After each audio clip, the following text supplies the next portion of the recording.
Hey, everybody. Happy Tuesday. How's it going? Happy I'm Tuesday. laughing because I put out that message like technical difficulties, right? Yep. The technical difficulties were operator error. That's all I'm saying right Yeah. now. Yep. We're up and running though, so that's good. Oh man, Jar, how's it going, brother? It's going. It's going. I was just on my seeker phone to see if anything changed, and nothing changed.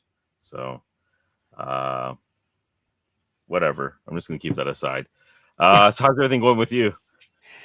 Oh my God. Well, it was going relatively smooth-ish Yep.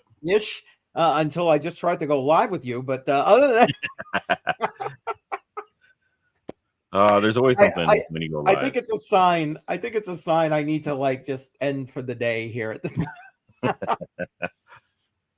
We got a few things to talk about. We'll cut it off early if it's going Oh down the man, drain. We'll see how it I'll goes. tell you.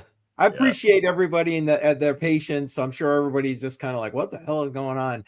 We appreciate you, man. Should we say hi to everybody? What do you Let's think, do it. Jar?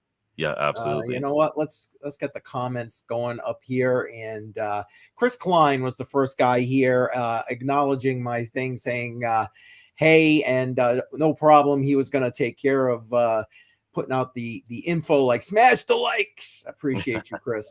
That always helps. Thanks, Chris. Yeah, appreciate it. And of course, we got automatic beats, and Beats. there you go. That's his latest thing. There you go. He's on Zeke. Okay. All Yeah. right. Well, hey, listen, the price always seems to change though. It's gone from like 10,000 to 25 K. So I mean, I don't care. I like it. Go It's ahead. up.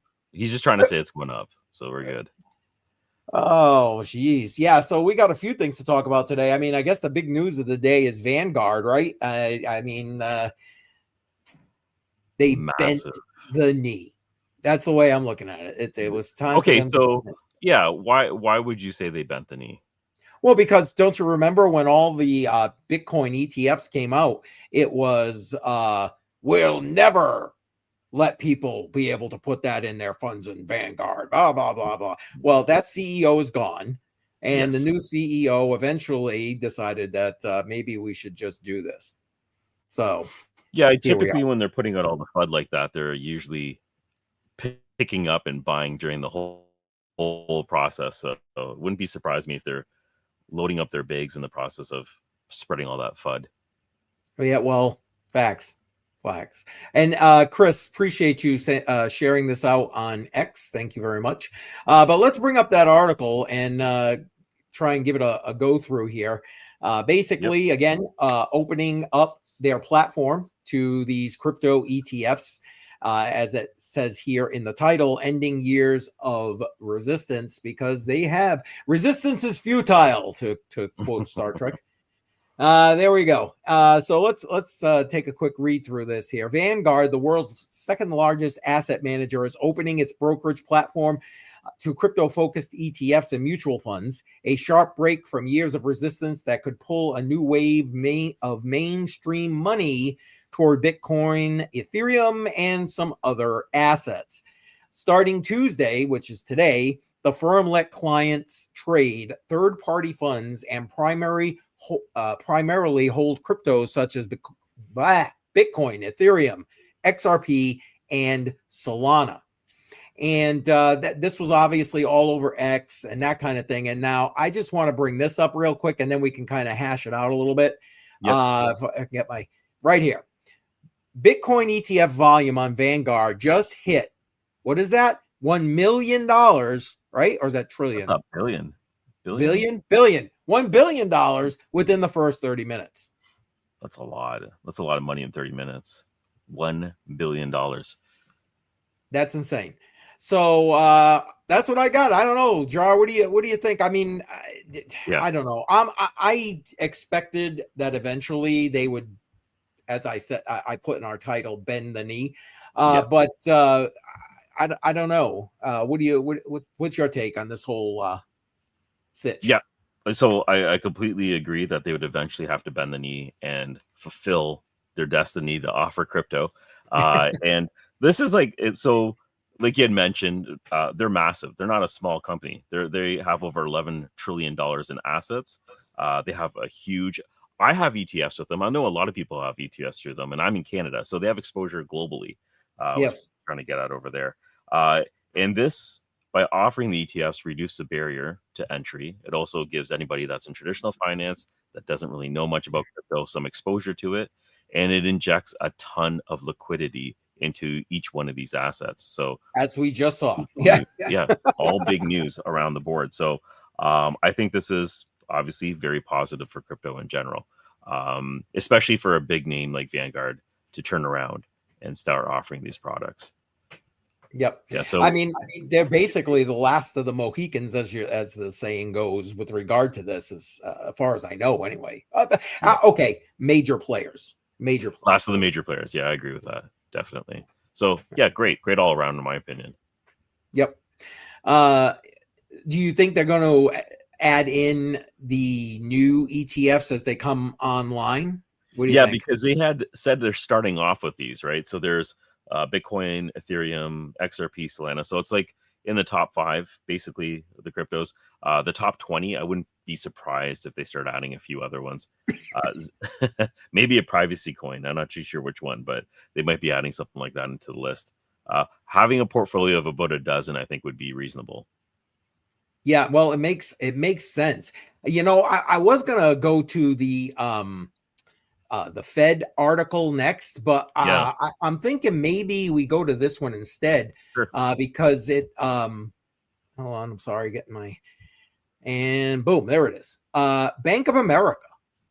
Now, another big player here in the United States, right? I think they have some places outside of the US as well.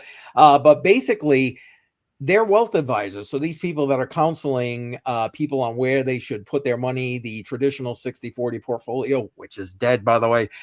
Anyway, they're greenlighting them to tell people to put up to 4% into Bitcoin. That's huge. That's massive. So before, they weren't going to advise anything about crypto whatsoever. Yes. So all of a sudden changing that and now having a 4% allocation is huge. 4%, depending on what your portfolio is still quite a bit of money, especially for the regular Joe, right? Yeah, absolutely. I mean, it doesn't, in my opinion, doesn't matter what 4% is. 4% is 4%, right? And, exactly. to have it, I mean, again, from where we are, Jar, I mean, obviously it's self-custody, hold your own crap. But I get why people and institutions and family offices, that kind of thing, may not want to do that kind of well, if you think about it, like losing your password to logging into, I don't know, Gmail or whatever, there's a recovery method for that. But losing your seed phrase, if you're not careful in how you do that, your assets are gone. So I can understand why there would be some resistance and why you'd want to use somebody like Vanguard or BlackRock or whoever it is to be your pathway into picking up those assets. So it does make some sense, depending on how much you trust yourself. Yeah, no, in facts. those sort of situations, right? So it's not for everybody. Self-custody is definitely not for everybody. So you're right. Another way in. Now, do you see this as being a I don't know what the right word is, but basically finding a way into having these custody solutions in these major institutions, like, for example, Bank of America? I mean, because I know they've been building, we've been reporting on it for years. They've been building their back ends to be able to do that kind of thing. I mean, do you see that as a ballooning kind of opportunity for these banks? Yeah, that'd be interesting. I'm not too sure what to think of that right now. When it comes to stables, that's a whole other thing. But the custody part, I don't really have an opinion on that. Okay, fair enough. What's your angle? Well, I mean, I think that now when I think about it, I'm thinking outside of like the traditional family offices, that kind of thing. I'm talking like for the me and yous, the individuals who may have accounts at Bank of America, for example, using them. I can see, especially people my age, potentially saying, you know what, I don't want to deal with that newfangled stuff. Go ahead and hold it for me, because you're not going to steal my money. I have my my 401ks, my IRAs, all this other stuff with you. So why not my crypto? Yep, yep, and So it's insured in some cases as well, right? So yeah, see, now that's kind of a that big will deal. be the interesting part, Jar. Right, right. Will that ever be insured, kind of like a regular bank account is insured? That, on the other hand, I Yeah. think is a different debate.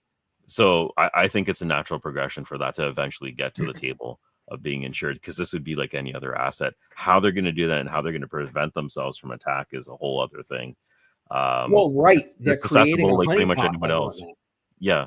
And then it also raises the question about quantum resistance and quantum resistant assets, uh, and how far along we really are from that, because that's a whole other animal that we can get into that we probably shouldn't. But that's something to definitely consider when you're talking about insuring an asset, right? Like No, crypto. absolutely, absolutely. And trade intuition in the house. Yes, Bingos and sir. mangoes. Joe was here. Yes, appreciate you. Yeah, that you're right. That is a whole different attack vector right there that Yeah. needs to be considered. But I really do believe that eventually there's going to be some form of that, because I'm picking on people my age. Yeah. Yeah. Because I can. But beside that, I mean, there may just be people who are not necessarily the most tech savvy, or it's one thing to be like, using your cell phone and you're playing with the whatever app or whatever the thing is, but it's a completely different issue when you're thinking about, like, thousands, hundreds of thousands or more Yeah. dollars worth of cryptocurrency. Yeah. So I can see where there's a potential for that. Yeah. Potential Like, risk. if I don't have millions of dollars, but say I had millions of You dollars in a don't. crypto asset. No, I'm not. Unfortunately, I don't. I would be paranoid to a certain degree, and I may not trust myself with seed phrases to a certain degree. I mean, I might actually choose to have it in a place that would probably be a little bit more responsible in how they choose the path of security. So I think I like before I was strongly against it, but the more and more I think about it, I can actually see a very clear path as to why people would choose this method. Well, you know what? You bring up a good point, Jar, because if you were to take into account people who do have that kind of money, right? Right. Yep. Who do have those kind of assets, maybe they do want to do a self-custody option, but they also want to back things up because just in case I'm a ding dong and I lose it. You know what I'm saying? Here we go. We got this backup. Yeah, it's another way of diversifying, right? You keep some in your Exactly. self custody, and then you could also keep some with the bank, and then another bank, or maybe on an exchange somewhere. Forget that last one, but Yeah, it's I'm like, just saying. Yeah, oh man. Well, yeah, I can see it. I can see it. Well, the bottom line is, I think, Jar, right? I mean, I think you'll agree with me that it's a move in the right direction, even though I'm not necessarily personally a fan of the centralization of it. It's still a yeah, move in the right yeah, direction for the yeah. adoption of it. Absolutely. Yeah, it kind of ruins the spirit a little bit, but the adoption's key right now, and we are really still at the beginning of things. So there's a long ways to go, and there's also ways that we can actually divert from the current path. Yeah, facts, facts.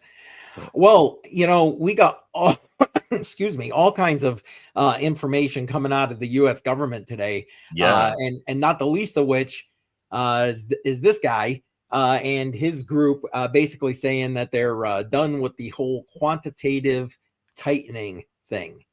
I mean, that's really not a surprise to me per se, because the economy sucks, so they're going to have to do. They're gonna have to yeah, do something. yeah, yeah. But thoughts about this from a Canadian perspective, Yeah, Jar? well, I was just wondering how much Trump actually had to do with it, but this is definitely something that we're looking forward to seeing. One thing that was interesting on our side, that was announced by a couple of banks, is they were actually looking at raising interest rates, which was a little bit different. I thought there would Really? be more. Yeah, yeah. They were talking about Q1 or Q2 of next year raising interest rates. Now that wasn't only just by one or two banks, so I don't know if that'll actually pick up steam and actually be implemented. Really depends on what the Bank of Canada does, right? But quantitative tightening being ended in the U.S. will definitely impact us over here. Sure. I think it's positive, and I think it's about time. The economy is down the crapper right now. That's a fact. That's a Yeah, fact. Oh my goodness, I was just about to say something, and boy, my old man brain just kicked in. It's gone. Didn't you have something you wanted to talk about with regard to this? Let me I see if I thought. can pull it up. And Jay Violet, I see you. Welcome. Yeah, it was how much money was actually pumped into. Let me just the repo market, right? Yeah, the right, repo right. market. Let me pull up that tweet because this is a chart from Bar Charts. Put it up over here on the screen. I don't know if you can you see that? Yep. Okay. Let's a little bit here.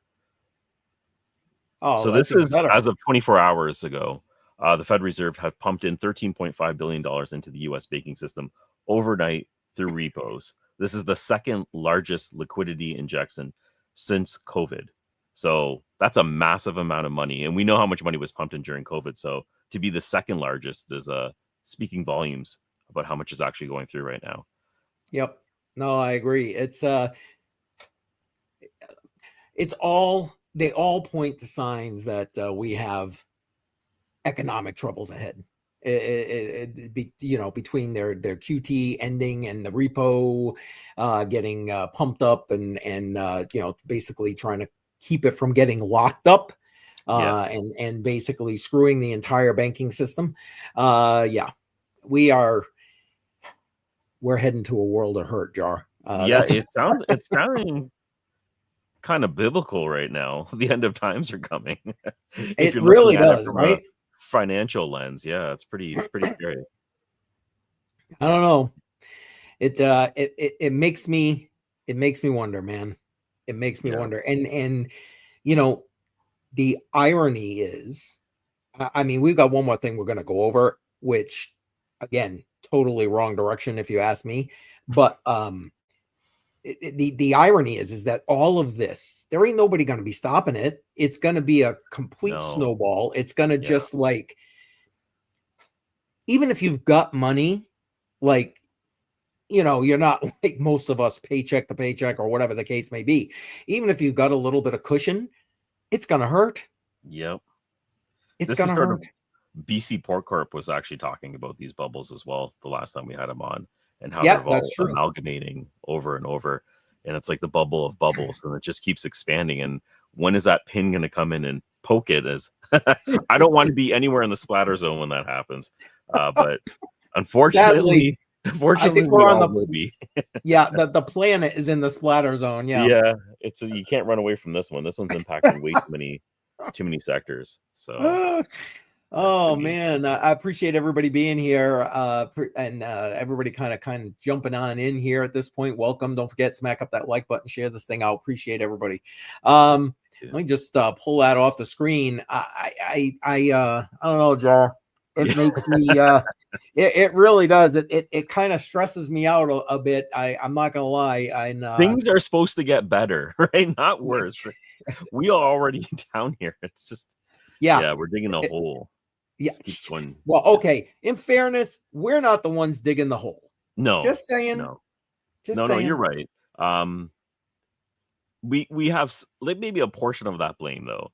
To change the path, we have politicians and stuff that we can pressure. Sometimes it's easier not to say anything and just go with the pace, because you don't really. Oh, maybe some people just ignore it even though they know it's coming. But there's only so much I feel like we can do. Well, I don't disagree with you there. And I think a lot of that has to be taken from an individual basis. Do the best you can to prep yourself for what is coming, not just education, but as much as you can do with. And again, wait, where's the link? Because old guy here. So not financial advice, not a financial advisor, old guy interwebs. But I mean. It only strikes me as prudent to try and be as proactive as possible with your family, your future, whatever. And I get it. Like, not everybody's in the same position to be able to do that at any degree. I mean, I have to believe that a lot of the people that watch us in this show and probably a lot of our channel's information, probably close to paycheck, if not paycheck to paycheck. So it's like, you got to do it in little increments and hopefully snowball your your buffer before everything kind of hits the fan.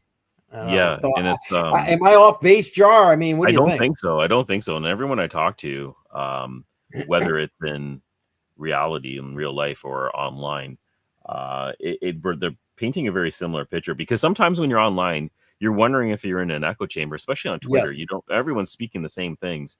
But when you go out and like Thanksgiving just passed and everyone's talking to their family, so they can get different perspectives. And it really does feel like the tightening of the chain is there. Everyone's penny pinching. The cost of groceries is through the roof. It's insane. Oh, Every hell time we to go the to the yeah. grocery store, it's just like, what the hell? Yep. I remember talking about this with you about a year ago, saying that inflation's coming and the grocery store and the prices of the meat and all your items is going to skyrocket. But I didn't really, I knew it was going to happen, but to the degree that it was going to happen, I didn't really see it. And now I'm living in it, and it's just like insane, and it just continues to grow. So I think we're all feeling the pinch is what I'm trying to get at right now. Yeah. No. Regardless of Fact. your position, you're going to see the changes. Yep. I agree. I know we're not trying to be doom and gloom Yeah, this here, is guys, not very positive, is it? but I guess you got to have the realistic point of view. Excuse me, on Yeah, things. absolutely. You know, you just do. We talked about, or you just mentioned the holidays and stuff like that. Are you considering gifts like gold backs, gold, silver, crypto? Is that even on the gift list this year? So yeah, so gold, like the gold backs, I really love the gold backs option. Access to it here seems to be a little bit difficult, because when we had Daniel on, he had gave me some options of picking it up, but it seems like most of the path was to the United States. And by the time you tack on shipping and transport and security fees and everything else, it was almost the equivalent of what I was trying to purchase. So I held off on that. Okay. One of the things I was interested in doing, at least for my kids and some of my nieces and nephews that are kind of interested in this, is giving out crypto gifts. And I think I'd be doing that this year. The gold backs is something that I wanted to do. It's a nice gift too, just by looking at it Oh, like heck on to its the own, yeah. right? So Yeah. holding a gold back dollar is kind of cool.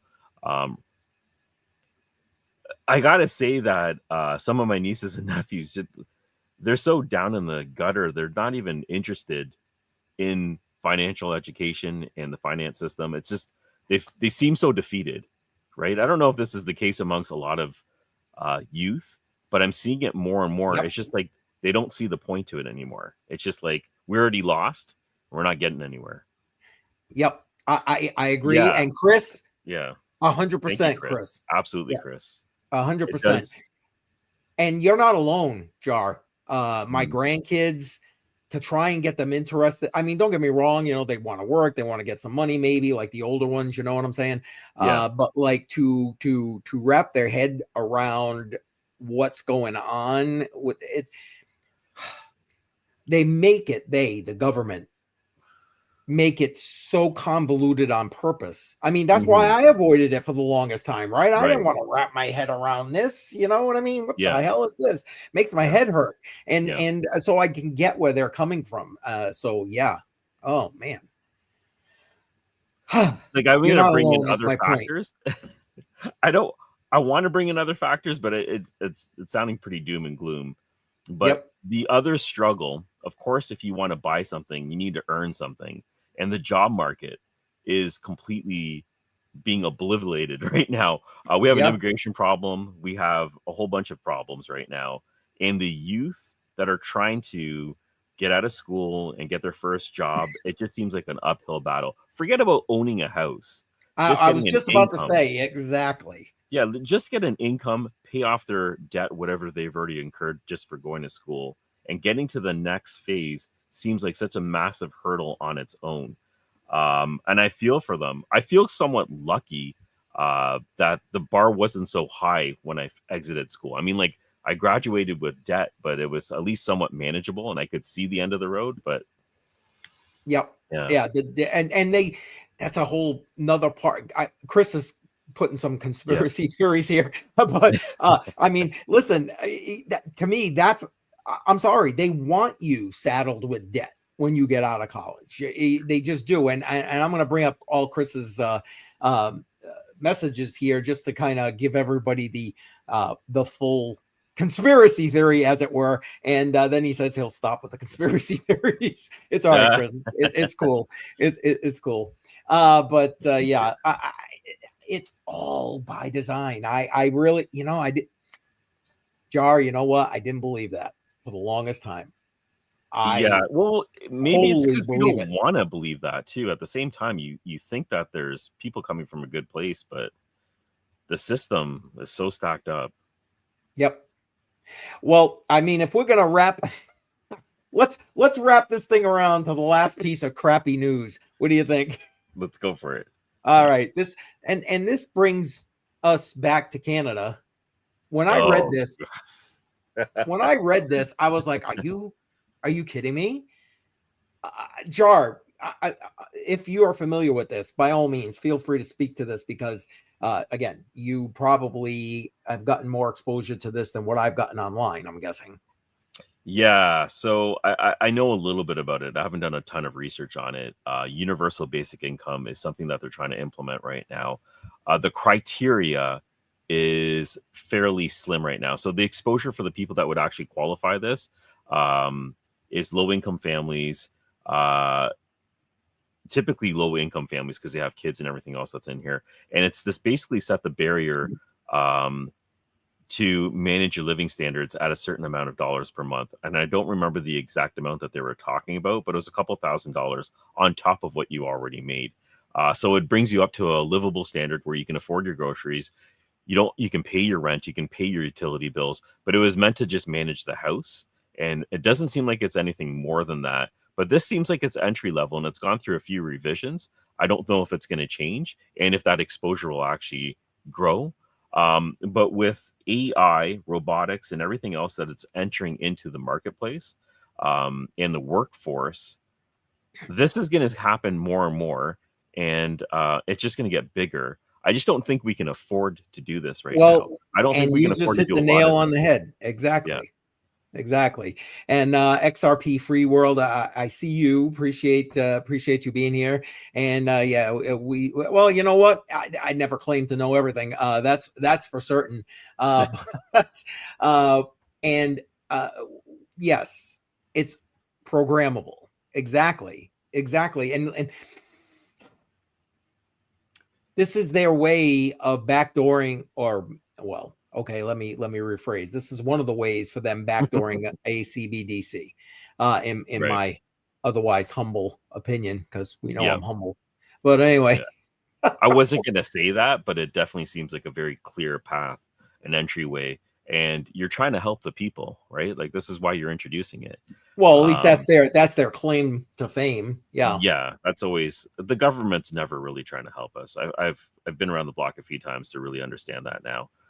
There's usually ulterior motives, but how sad is that you got to believe that in order to function in society today? That just, it's so contrary to how I was raised as a kid. You know what I mean?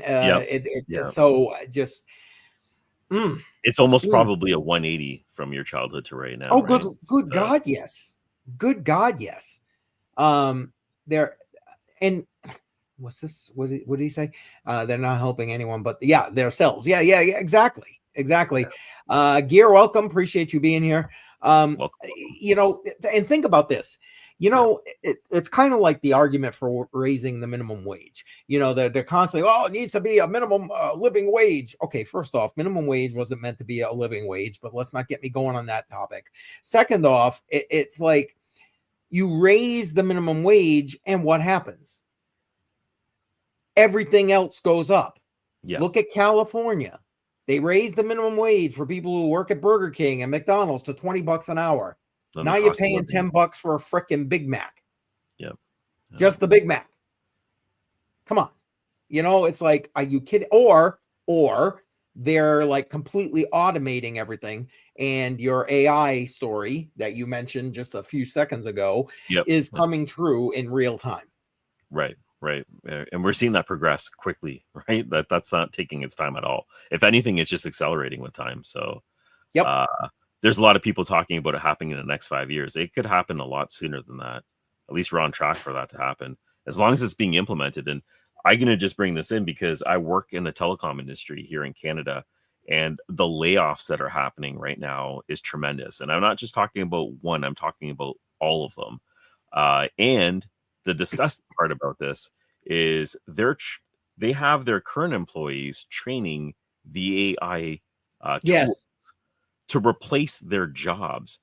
Yep. And the first time I heard about it, I thought it was okay, maybe this is a one-off scenario. But no, this is with all this is with all companies right now in the telecom sector. They're training the AI and then they're laying off the employees that did the work. And yeah, it's getting pretty brutal. And I don't know if Yep. this is happening in the United States, but I can definitely say it's happening over here with all the telcos.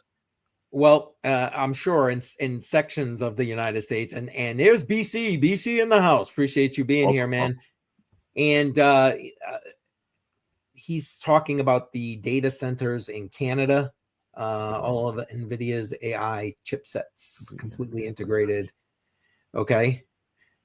I can't speak to that. I'm not too sure about that either. About that. And he's saying 12 to 24 months. And you know what? I agree that things are going to be like accelerating. No argument about that. Yeah. No argument about that. Yeah, it's starting to get scary here. And a lot of the things are replicating from what's happening. We're a Commonwealth country, so it looks like all the Commonwealth countries are having a very similar effect of what's happening over in the UK, and that tightening of the rope just keeps to getting stronger and stronger. Yep.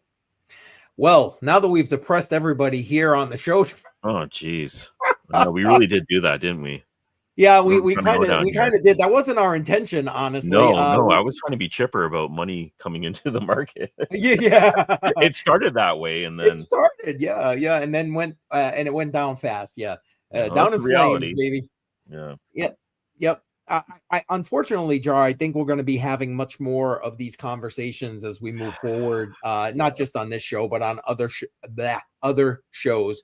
And BC saying Upstart is investing in AI to replace the people to help get work. Yeah, so there you go. And listen, I use AI every day. Yeah, AI has been a game changer with regard to me being able to leverage my time and my energy to help to maintain what I'm doing online. Upwork, not Upstart. Yeah, I got you, BC. So I don't know. It's good, it's bad, but it's going to be ugly. And to that point right there, Joe's got it. The truth is sometimes ugly. Yep. Joe knows. Yeah, that's a fact. That's a fact. Yeah, that's something that's a really good point that we should probably do a little more research into this, because this is going to be a topic that's not going anywhere. If anything, it's just going to penetrate and get deeper. So no, agreed. And to that end, just so everybody knows, we're still waiting to hear back from like Yeti with regard to the quantum computing end of things. I know that's not necessarily completely tied in with the AI, but I do see the correlations there, and hopefully he'll get back to us. There's still lots of news. Want to talk, upbeat, I guess. There's lots of news still coming out of Dynex. With regard to the whole quantum computing thing. Have you been following it? I haven't actually been following it too closely. I don't have it prepared because that wasn't on the agenda to talk about tonight. But they just got featured in some computing magazine, even like their new chip. Just got featured, that kind of stuff. So lots of stuff. I actually shared that on X. So it's there if you're following me on X or watching on my X right now. Just scroll down a little bit and you should see it there. Lots of stuff still coming out. Excuse me, with them. Let's see. What's Gear saying? I use AI every day. Most recently, I used it to help me find out why my freezer was leaking. Yep. It's super Uh, useful. Yeah, there's so it, many it absolutely. applications. Yep. Yeah. Absolutely.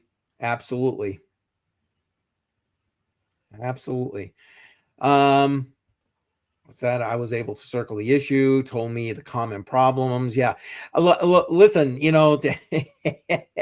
today, I use the AI every day, right? I was having some issues because for those of you who know already, which is why I'm glitching a little bit here, I'm on a backup computer system. So my computer basically just shit the bed. So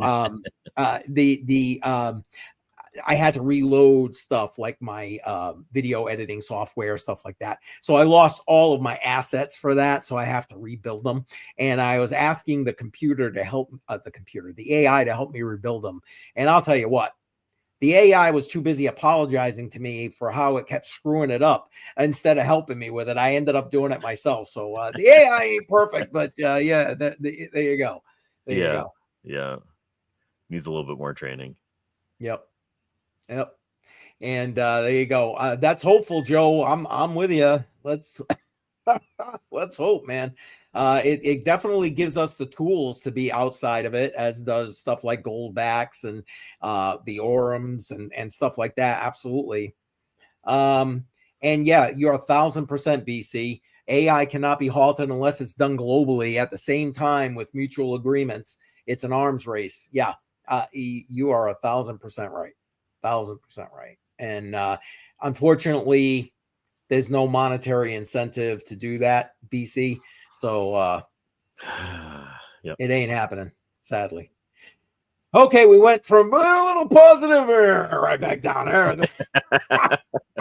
That's just going to be the trend. I don't know. Yeah, I guess. No, Jar, you know what? Yep. Switch us around, brother. What do you got going on in your neck of the woods? You must have some good node stuff going on. Okay. Well, it's interesting because I've reformatted a bunch of the PCs I have behind you. I have a bunch of little mini small form factor PCs, and I'm firing up some new node projects with no entry. There's no barrier to entry. So it's a installation. Nice. You can get it off GitHub. You can run them.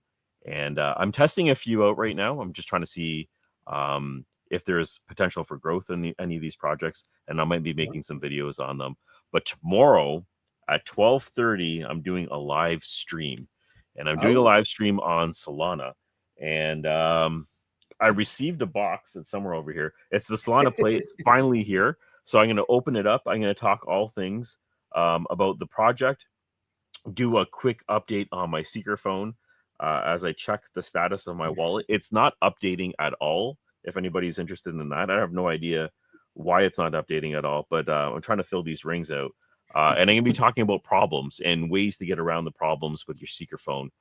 So that's what we're going to be doing on the live stream tomorrow, 12:30 p.m. Eastern Standard Time, if you're interested in joining. Yeah, so that's what I got going on. What about you? How's things going over there with CCM? Solana to zero. I love it. And I don't disagree. It's close right now, but it's not zero. I don't disagree. Well, you know what, Jar, and I thought you got back into their Discord. Are they not answering some of the questions or what? Yeah, no. I am back in their Discord. Shout out to I forget his name now. Anyways, I'm gonna give him a shout out during the live stream. He spoke with the team, and I'm all of a sudden loud back in there. I'm gonna be driving a lot of questions through their Discord, and just sort of figure out how the mechanism works in detail, because in the white paper, or sorry, in the documentation that they've put on their website, it's lacking detail. And so if you're going to do an airdrop, first of all, they never said that there's going to be an airdrop, but they've hinted at it.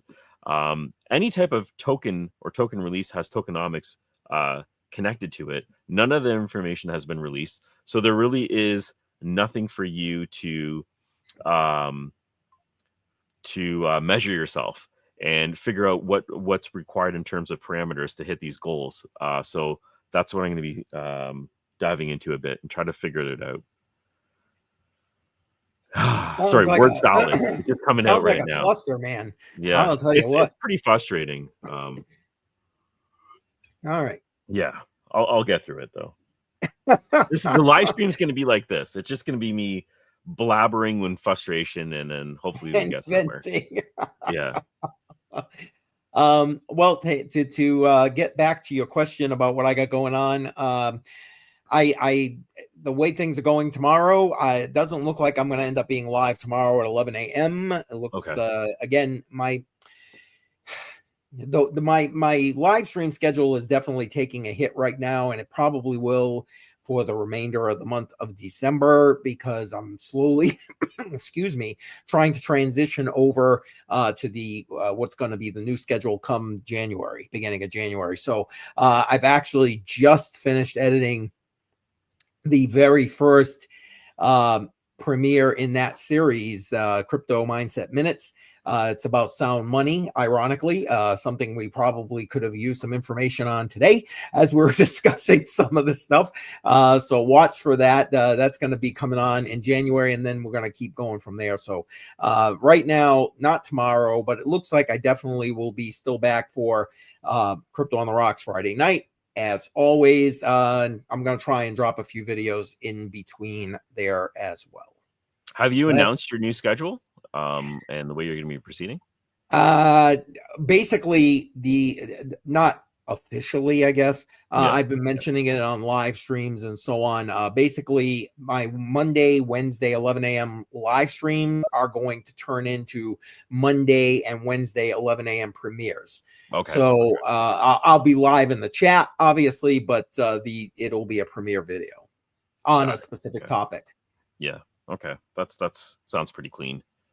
Easier to manage, that's for sure, from my perspective. Yeah. Well, excuse me. Yes, manage versus a live stream. But I've got to further automate this recording process, boy. Whew.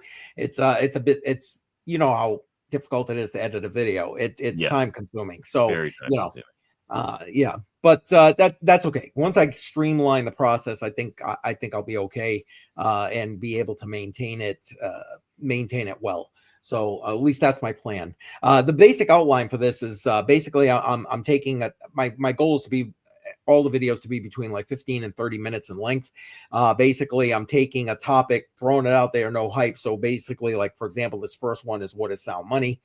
And then, so, you know, maybe the first 10 minutes is dedicated to that. And then the next 10 minutes is my take. So like, you know, Lord knows for anybody who follows me, I can be an opinionated guy, you know, so really? Yeah, I know. It's hard to believe. I understand. But yeah, I'm going to share some of those opinions in that section. So maybe about 8-10 minutes of that. And then the last section is what I'm calling your move.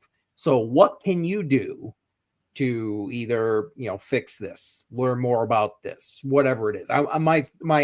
My plan is to try to provide resources and thought-provoking questions to hopefully motivate the viewer to go and take the next step. That's the plan.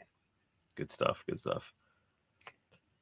All right, that's what I got. That's all okay. All right, wasn't sure if they had another section coming in. Okay. That's it. I got nothing. All right. At least we're laughing a little bit, right? We can finish. Yeah, off exactly. And man, we appreciate everybody that's been in the chat and keeping the chat lively and sharing all the information and sharing this thing out, man. Appreciate all of you. Yeah. So we got. I think that's it, Jar. I don't know. What do you think? That's it for me. I think that's a good time. Let's sign off here on a happy note. Yes, facts. All right, then we're out, Thanks guys. everyone for joining. Yeah, we'll see you next Tuesday. You know the drill, 6 p.m. Eastern time. We will be here. Have a good rest of your week, guys. Cheers. Good night.